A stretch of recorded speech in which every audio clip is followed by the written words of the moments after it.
channel. I'm so glad you're here. It's officially September and it's past Labor Day, so I feel like that means it's officially fall. But I'm not going back to school this fall, and it's the first fall that I'm actually not going back to school. I feel like school usually signified fall for me, and since it's hot out, it's really not feeling like fall. So I'm gonna get in the fall mood by reading mysteries and thrillers for a week. I actually already started a book. I started a book on my Kindle. I'm reading Listen for the Lie by Amy Tintura. I'm about like 30% done with it. It's definitely giving more mystery vibe instead of mystery thriller, but definitely putting me in the fall mood. So I'm really enjoying it. But I figured I might as well just go through the books that are on my TBR. So potential books that I'll be reading this video, probably most likely will not be reading all of them. One of the books on my TBR, and it's been on my TBR for a long time, is The Housemaid's Secret by Frida McFadden. I read The Housemaid like 2 years ago, I think in the winter, and I did really enjoy it, but I did not realize it was going to become a series. I feel like I'm not really in the mood to read this series. So it's been on my TBR for so long because I haven't touched it, and now a third book came out and I'm like shocked. I didn't even think a second book would come out. So now I feel like I have to read it. Probably not in this video because I'm not really in the mood for it. Then I have We Used to Live Here by Marcus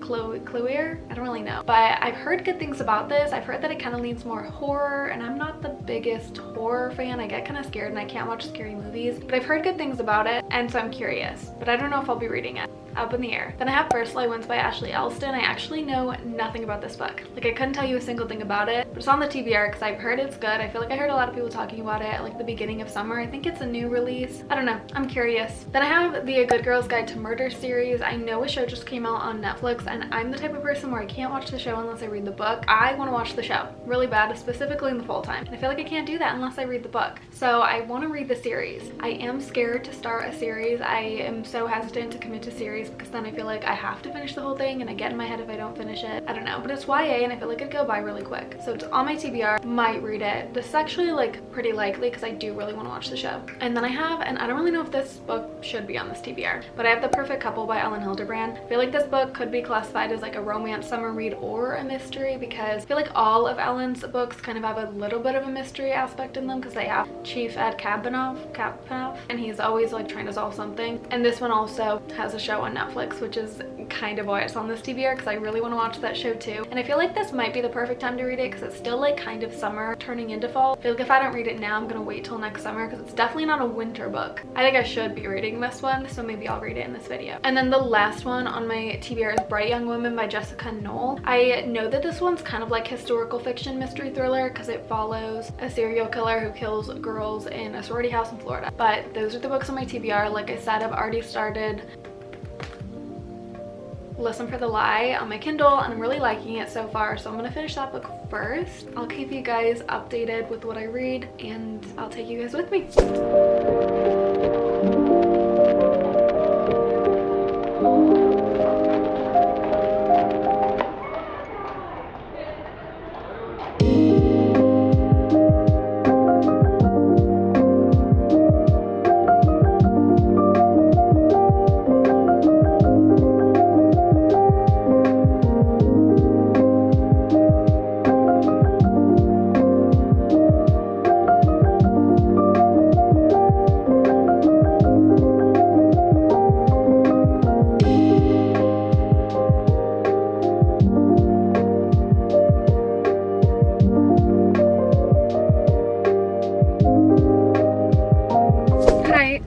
Sitting in my car. I just got a coffee. I got an iced caramel latte with whole milk. I usually get oat milks. Then my boyfriend started saying that I shouldn't get that because it ruins the creaminess of the coffee. And I don't know if he's right, but maybe I'm back in my whole milk era. Anyways, I was sitting outside and I was reading Listen for the Lie. I'm currently on chapter 13, so I'm only 24% through with the book. So far I'm really enjoying it. It's kind of reading like more literary fiction instead of thriller. Definitely not thriller vibes, definitely mystery though. It's basically following this girl named Lucy, and she's been accused of murdering her best friend Savvy, but she cannot remember what happened, and the case was 5 years ago. It was kind of closed, but a podcaster is now deciding to recap the case to bring it back to life, and her family wants Lucy to kind of work with this detective to prove that it wasn't her who murdered Savvy. I am like thoroughly entertained, but it's not something that's like page turner, like new twist every second. It is cool though, like every time the podcast comes around you get like the perspective of someone new that is involved in this, so you're learning a little bit more like as you go.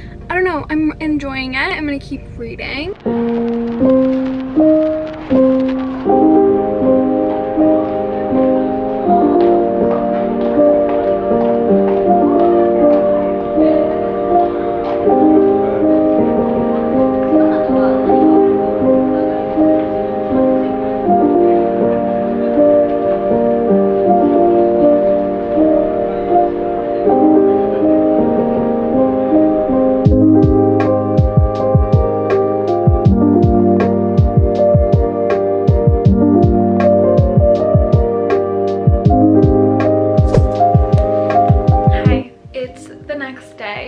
on chapter 30, so I'm officially 60% through Listen to the Lie. Listen for the Lie. I don't know why I keep saying that. I'm still enjoying it. It's still kind of reading the same way that I mentioned last time, like literary fiction with a hint of mystery. It's not like there are any cliffhangers or any twists. Like I'm not on the edge of my seat reading it, but I am enjoying it, and I'm learning a little bit more as I go about like Savvy and Lucy and their past. And I have my own theories about who killed Savvy. I don't know. We'll see if I'm right. I actually have no idea if I'm right. One thing I'm really enjoying about the book is that it's funny. You don't often find that in a mystery thriller where there's like a lot of comedic effect. Specifically Lucy's family, they're just very funny in like almost an inappropriate way. Like they just make jokes about the wrong things at the wrong time, and you get a lot of Lucy's inner monologue too, and she is the same way. I feel like she copes with the fact that she's being accused for murder by joking about the fact that she's being accused for murder, and it's funny if she accidentally says it out loud because then you see how people react to it. I'm enjoying that part. I feel like you don't often find that in a mystery thriller. Why is there a romance trope in this? Like I'm not reading romance. I don't understand. It's fine. I just feel like it's weird, and I feel like the book would have been fine without it, maybe even better without it, but I guess I'll see how it plays out.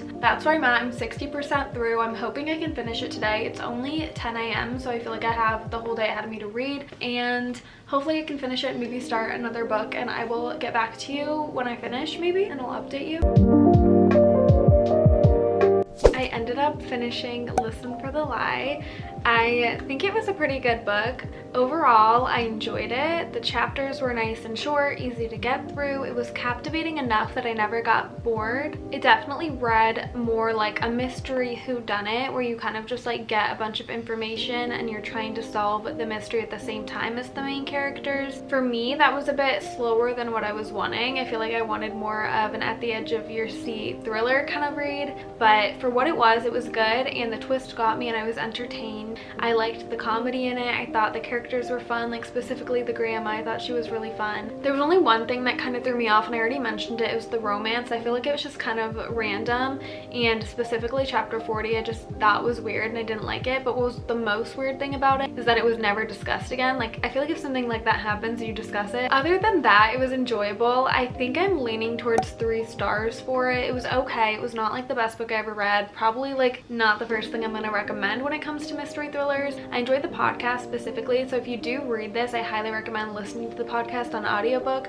But if you are just curious and like listening to a podcast book, I recommend None of This Is True by Lisa Jewell before I recommend this one. But it was still good. It was still fun. I just feel like it wasn't what I was really wanting in this video. I was wanting more of like a mystery thriller, even though I can't handle fear, and I feel like I'm probably gonna regret this. But I already started the next book because I got too excited and I was like, I really need a thriller. Like I really just want to be shocked and thrilled, and I didn't get very far. I only got, I think, like 1 chapter in. I started We Used to Live Here, and let me tell you, I'm already captivated. It starts off like right off the bat. So all I know about this book so far is that I really don't know much. I really don't know how I'm gonna explain this. A couple moves into a new house, and then the family who used to live there shows up, and I don't know, creepy stuff happens, I guess. But it literally starts off like with that family showing up. First sentence is like a knock on the door. I'm really into it, and I have very, very high hopes for this book because I want to be scared, and I think this book will do it for me. I will keep you updated.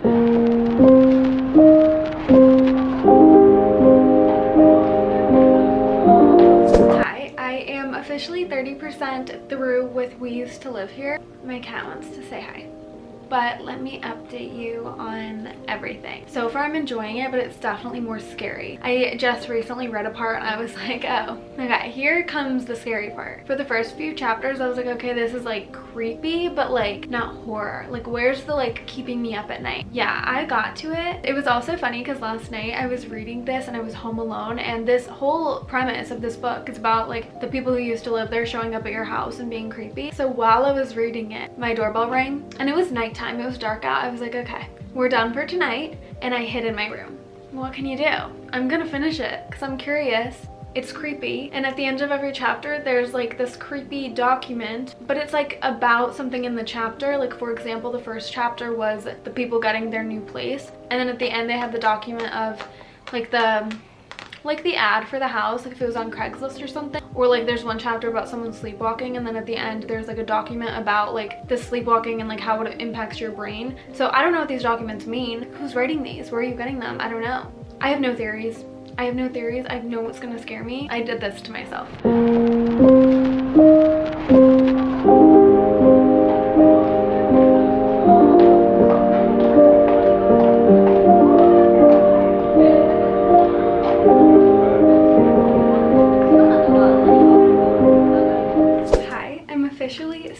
100% through We Used to Live Here. I am thoroughly entertained and thoroughly scared. It's kind of reminding me of the movie Us with like doppelganger vibes, but there is a lot going on in this book, like a lot. And I really hope that at the end it all ties together, because I do know that sometimes mystery thrillers add so much and then they forget about it and it just doesn't make sense at the end, like it doesn't all tie together. So I'm really hoping this one does. It has really good reviews, so I have high hopes for that. But I am enjoying it. It's giving major horror movie vibes in the sense that the main character is kind of dumb. Like you see a forest with a scary noise in the middle of the night and you walk into it, which is, you know, not what you should be doing. And also you would think that someone going through a very scary experience would, I don't know, try to get help, but they like to do things alone. I'm enjoying it. I might finish it today, I might finish it tomorrow, I don't really know, but I'm kind of scared to read it at nighttime. So if I don't finish it before it gets dark, I definitely will save that for tomorrow morning. That way I'm not up all night terrified, which is a very real possibility if I try to read this at nighttime. So it's definitely doing the job of thrilling me. I will keep you guys updated with when I finish it and with my thoughts on my rating,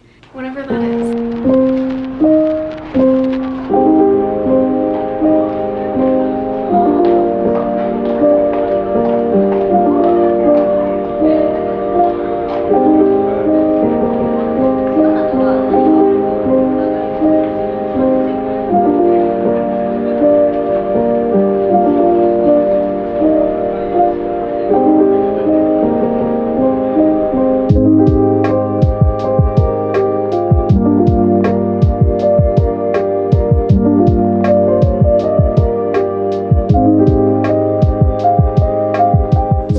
Give an update, but someone is mowing their lawn right now.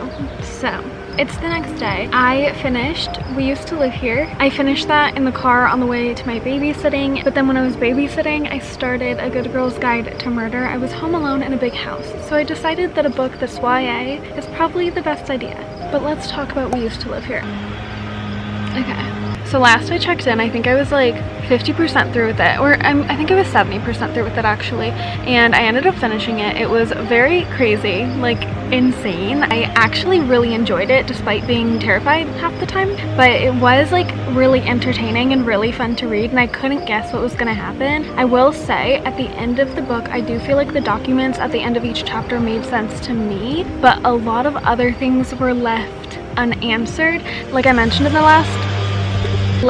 the last clip, sometimes mysteries leave a lot of things left unanswered, and I do feel like that's kind of what happened in this book. There were so many things that I still had questions about. I feel like there needs to be a sequel so that I can get all my answers, but it is turning into a Netflix movie, I think. I saw that when I was reading other people's reviews because I was curious what other people thought, and apparently it's going to be a Netflix movie, which is going to be fun, going to be scary. I don't know if I can handle like visualizing it, because there were some scenes when I visualized it and I was terrified. Specifically the attic scene. If you read this book, you know that attic scene is probably going to be ingrained in my memory forever, and I wish it wasn't. And that scene with the face and the ants, like terrifying, actually terrifying. Very eerie book. Like the whole book had this feeling of like being off, like things not being right, and it was making like you question yourself. The main character was questioning themselves. Short chapters, super easy to get through, and very much like you just want to keep reading because you want to know what happens. It was just intense. There were so many details. I feel like I need to reread it to really understand everything that I just read, so maybe one day I will do that. I don't know. I don't know if I want to put myself through it again. It actually was scary, but it was really good at the same time. I was debating between a 4 and a 4.5 because I really did enjoy it, and I really was scared, and I feel like it did such a good job at being a horror book, but I feel like I'm leaning more towards a 4 just because of how many unanswered questions there were. And I have so many thoughts about it that are like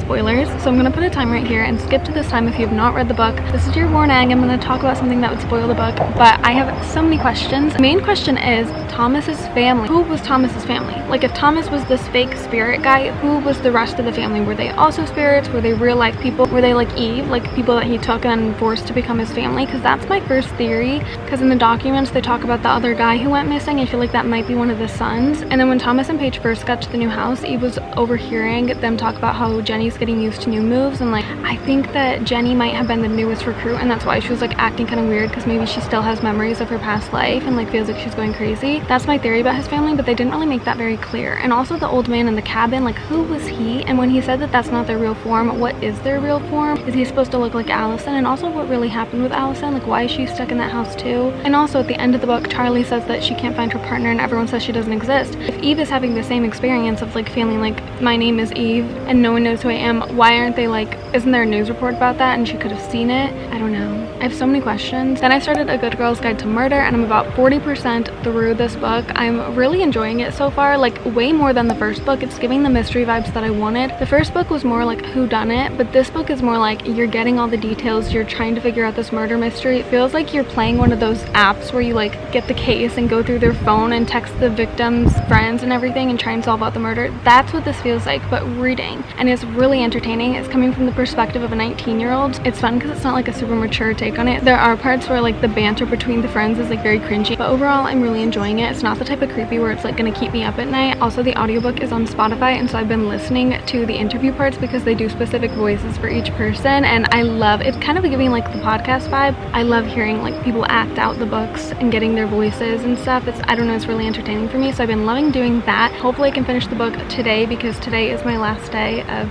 doing this, so I will keep you updated as things go along, and I will see you then.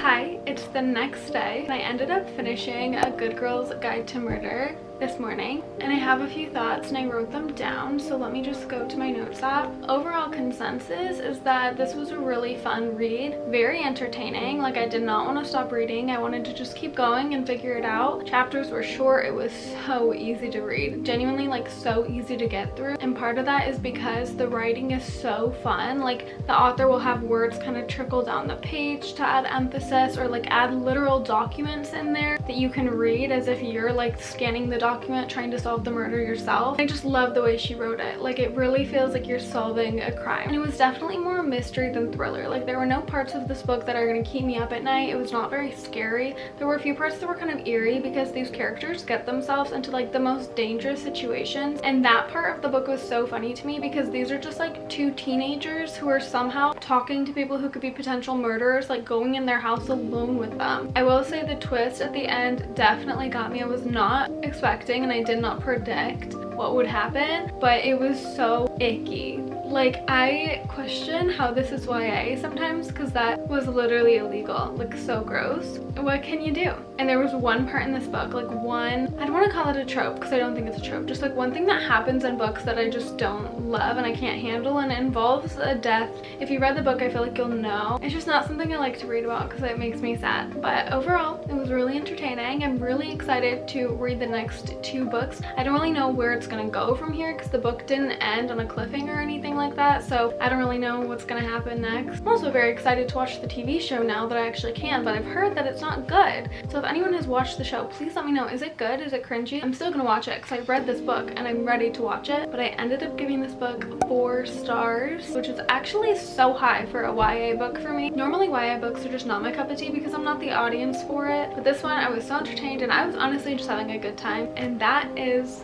the last book that I'm reading in this video because this video is over. Technically should have been over yesterday, but I wanted to finish this book and let you guys know what I thought. Overall in this video I read 3 mystery thrillers. First was Listen for the Lie. I ended up giving that 3 stars. It was a really fun book. I feel like it just wasn't anything too special. It's definitely a book to pick up if you're in the mood for a mystery with a little bit of humor mixed in and a podcast that you can listen to. It wasn't anything like that's gonna stick in my mind forever, if that makes sense. Then we read We Used to Live Here, which is going to haunt me for a little bit. That book was so scary. I ended up giving that one 4 stars. If you're looking for a thriller, something to keep you up at night, highly recommend this book. If you're looking for something that reminds you of the movie Us, home invasion vibes or like doppelganger vibes with documents and intertwining real fears into horror, pick this book up. Finally, if you're looking for a mystery thriller that's a fun read, you can read at night without getting scared, feel entertained, and feel like you're really integrated into the story and solving the murder with the characters, I would pick up A Good Girl's Guide to Murder, which I ended up giving 4 stars, as you just heard. That is it for today's video. Thank you guys so much for watching and for being here. Don't forget to like and subscribe, and I will see you in the next one.